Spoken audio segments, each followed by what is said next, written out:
What up, YouTube? In today's video, I'm going to show you how to install a 2013 and up Bose dash speaker.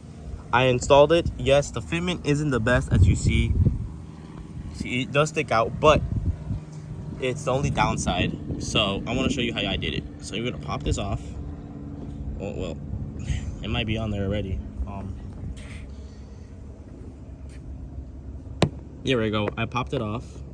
Just gotta wiggle it out. Try to be careful. There we go. So you see, guys, block out the sun a little bit. It's not the best fitment. I'm gonna show you right now. Hey, Christopher. All right, so take you inside the car. As you see, there's no screws holding it in place. So what you see is I shaved the whole thing, as you could tell. Let's see if I can shoot it from the top.